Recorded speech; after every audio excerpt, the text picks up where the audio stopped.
Hello friends, स्वागत है आपका हमारे चैनल सक्सेस पॉइंट में। तो आज हम बात करेंगे परसेंट के बारे में। परसेंट के कुछ बेसिक टिप्स, परसेंट की आखिर शुरुआत हम कैसे करें, बेसिक कॉन्सेप्ट परसेंट के बारे में। तो परसेंट का मतलब ही होता है 100 पर कोई चीज़ परसेंट कही जाती है। सवाल करने से पहले हम उसके बारे में विधिवत जानेंगे।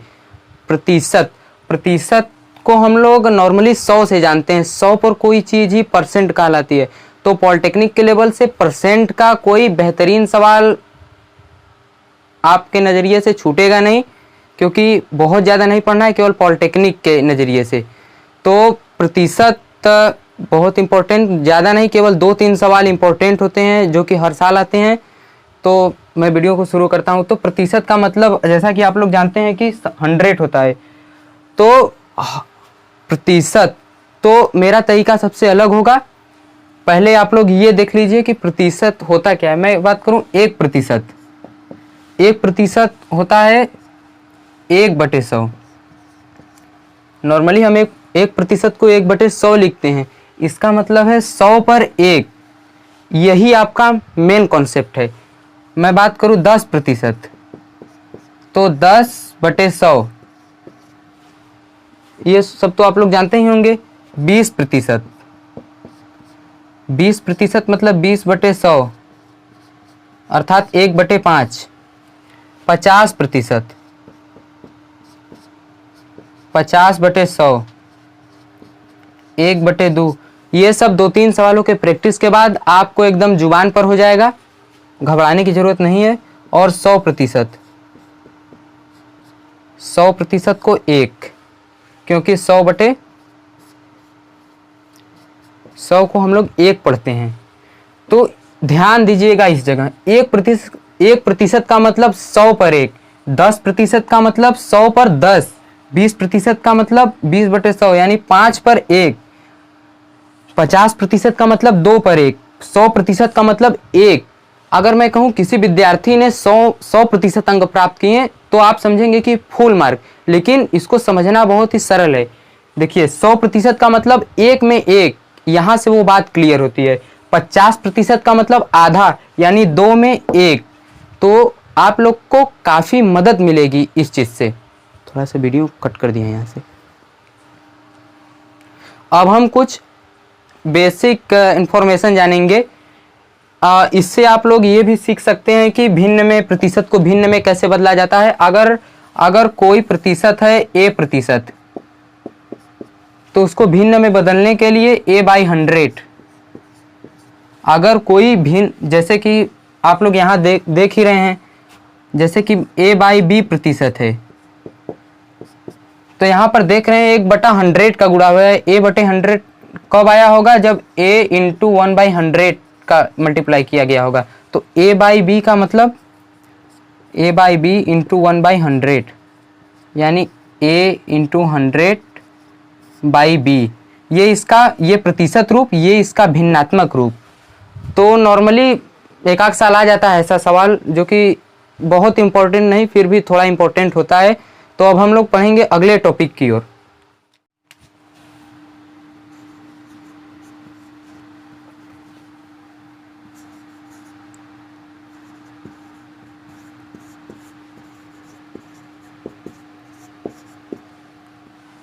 आप लोगों ने देखा होगा, वृद्धि और कमी का बहुत सारा सवाल आता है प्रतिशत में। तो इससे बहुत ज़्यादा घबराने की बात नहीं है, ये बेहद आसान है, बहुत सरल है।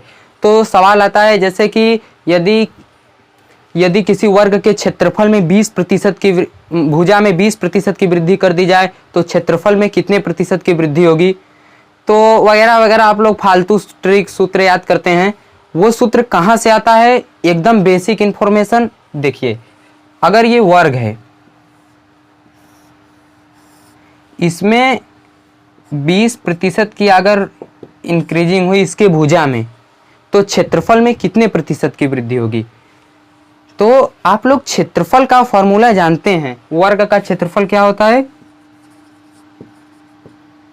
भुजा स्क्वायर। क्षेत्रफल का ये फॉर्मूला होता है। तो 20, हमने पहले ही बताया था कि आपको भिन्न याद रखना पड़ेगा, 1-2 सवालों के बाद आपको याद हो जाएगा। तो 20% का भिन्नात्मक मान जो होता है 1/5, 20/100, इसको काटने पर 1/5 आता है। तो हमेशा हर को हम प्रारंभिक चीज मानते हैं। तो क्षेत्रफल में कितने प्रतिशत की वृद्धि? तो पहले हमारी भुजा 5 थी, आज भुजा 5 पर 1 बढ़ी। वहां पर भी हमने आपको बताया था 20% का मतलब 1/5 और 5 पर 1, तो बढ़ के हो कितना गया? 6। और आप जानते हैं क्षेत्रफल निकालने का फार्मूला होता है भुजा स्क्वायर। तो भुजा स्क्वायर, तो भुजा का गुणा हमें 2 बार करना होता है। तो देखिए 5, 6, क्योंकि वर्ग की सभी भुजाएं बराबर होती हैं, ये आयत नहीं है। ऐसा नहीं कहा है कि पहली भुजा में 20% की वृद्धि, दूसरी भुजा में 10% की कमी, ऐसा हम अभी आगे आपको बताएंगे। सेम प्रोसेस यही रहेगा। तो हम भुजा का स्क्वायर यानी पहली भुजा 5, 6, अब क्षेत्रफल निकालने के लिए स्क्वायर होता है, तो देख सकते हैं फिर 5 और 6 भुजा का स्क्वायर, 5 × 5 = 25, 36। वो जानते हैं कि प्रतिशत निकालने के लिए 100 का होना बहुत जरूरी है, 100 का होना बहुत जरूरी है।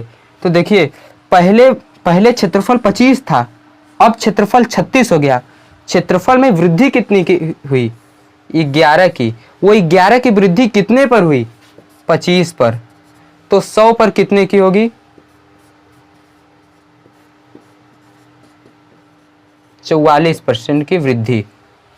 तो देखा आपने, आपको घबराने की जरूरत नहीं है। अगर यही सवाल होता कि अगर कोई वर्ग है उसमें अगर 50% की वृद्धि हुई, भुजा में अगर 50% की वृद्धि हुई, तो 50% का भिन्नात्मक मान 1/2 होता है। तो पहले 2 था, वृद्धि होने के बाद ये 2 पर 1 यानी 3 हुआ। क्षेत्रफल के लिए स्क्वायर होता है 2 पर 3। अब जानते हैं क्षेत्रफल में हम भुजाओं का गुणा करते हैं तभी भुजा स्क्वायर आता है। तो 2 दूना 4, 3 त्रिके 9। पहले क्षेत्रफल 4 था और अब 9 हो गया, बढ़ा कितना? 5। कितने पर? 4 पर। 100 पर कितना?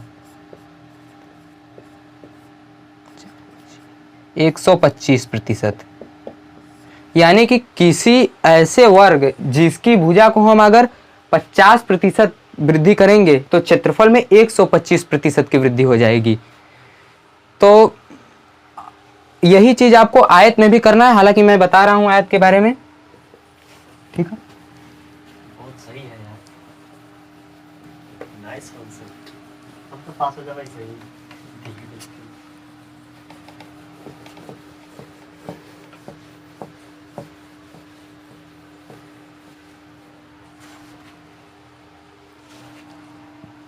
अब हम लोग बात कर लेते हैं आयत की।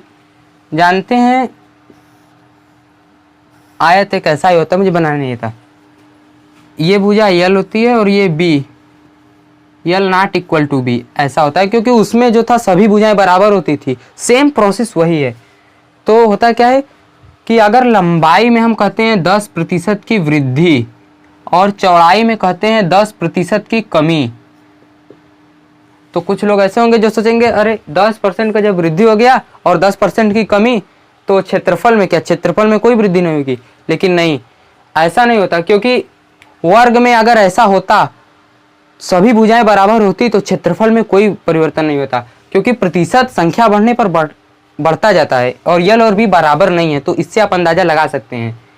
तो देखिए 10% की लंबाई में वृद्धि, तो ये इधर ये लंबाई हो गई, ये चौड़ाई हो गई। 10% का मतलब होता क्या है? 1/10, यानी 10 पर 1। पहले 10 था, अब 11 हो गया। लंबाई में भी, चौड़ाई में भी यही चीज है, पहले 10 था और अब 11 हो गया। तो आप लोग सोचेंगे कि वर्ग वाला मैटर, चलिए मैं यहाँ 10% ना करके यहाँ मैं 20% कर देता हूँ, -20%, सॉरी 20% का मान आप जानते हैं 1/5 होता है, यानी 5 पर 1 कमी हुई, यानी पहले 5 थी और अब कमी होने के बाद 4 हो गई। तो क्षेत्रफल जानते हैं लंबाई गुणे चौड़ाई होता है, 10 × 5 = 50, 11 × 44। पहले क्षेत्रफल 50 था और लंबाई में 10% की वृद्धि के बाद और चौड़ाई में 20% की कमी के बाद हो कितना गया? ये क्षेत्रफल 44 हो गया। तो घटा है, क्योंकि 50, 44 घटा है, कितना कम है, 6। 6 कितने पर कम है, 50 पर। क्योंकि आप लोग जानते होंगे कि हमेशा क्रय मूल्य पर कोई बात की जाती है और क्रय मूल्य वही होता है जो पहले की चीज होती है। तो मान सकते हैं ये क्रय मूल्य आपको हर अनुपात, समानुपात वगैरह वगैरह बहुत चीजों में ये काम देगा। यानी 12%। अब आप लोग सोच रहे होंगे कमी की वृद्धि, यहाँ पर देख रहे हैं 50 से क्षेत्रफल 44 हुआ है, तो यहाँ पर कमी, तो 12% की कमी, ये भी ध्यान देने वाली बात है। आप लोग वहाँ यूनिट का ध्यान रखिएगा। अब आते हैं आयतन वाले टॉपिक पर। एक दो सवालों के प्रैक्टिस के बाद एकदम आप लोग लगाने लगेंगे। मैं नियम से नहीं बताता क्योंकि नियम से सभी करते हैं, यहाँ पर फास्ट करने वाली बात है। आप ये सोचेंगे कि याद करना पड़ेगा 10% का 1/10, 20% का 1/5, 30% 3/10, 40% 2/5, 50% 1/2, 60% 3/5।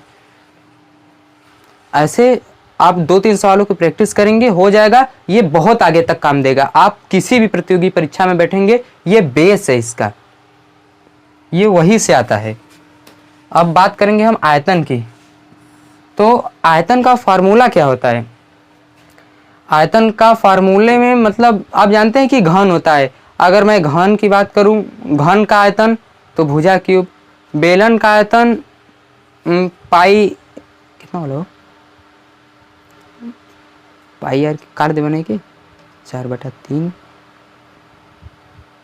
आप जानते हैं कि बेलन में पाई आर स्क्वायर एच उसका आयतन होता है। तो ऐसा आपको मिलेगा कि त्रिज्या में वृद्धि, ऊंचाई में कमी, कोई दिक्कत नहीं, आप एकदम कर लेंगे।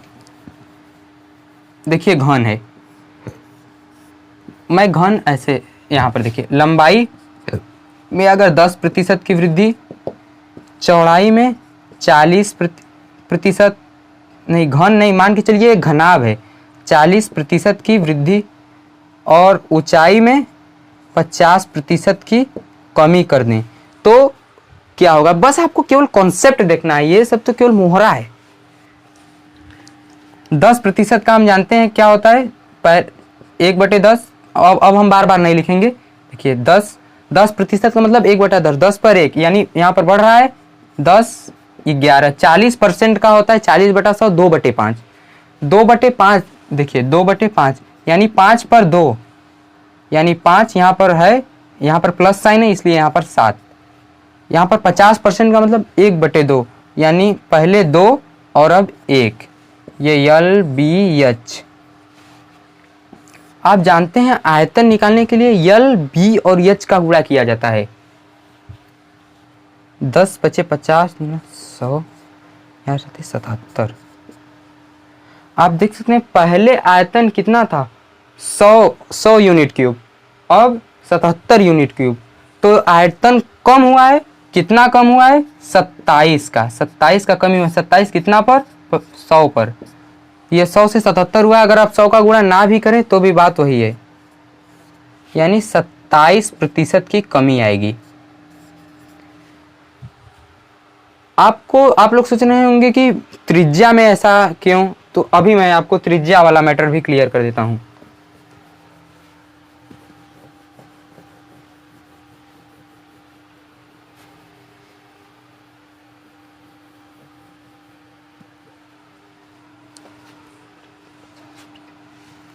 जैसा कि ये देख रहे हैं आप, ये एक बेलन है, ये एक बेलन है।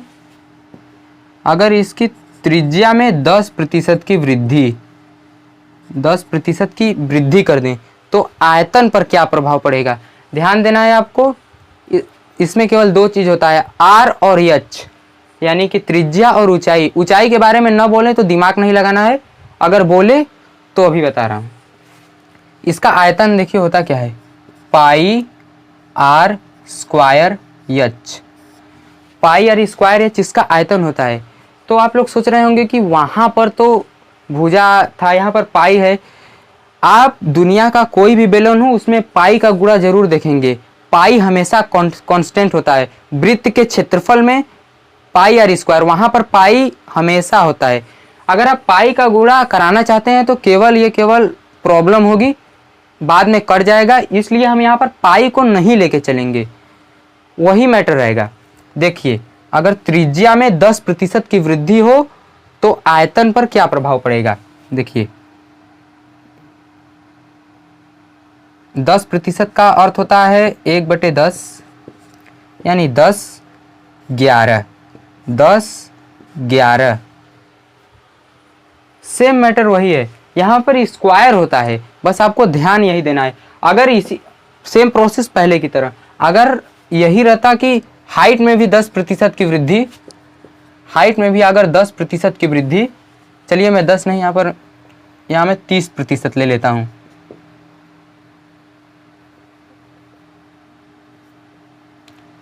प्लस 30%, तो 30% का अर्थ होता है 3/10 यानी 10 पर 3 बढ़ रहा है, 10 13।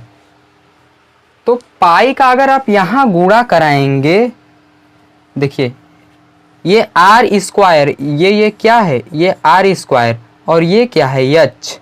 अब वही तो है पाई आर स्क्वायर एच। 10 हमें 100 हमें 1000,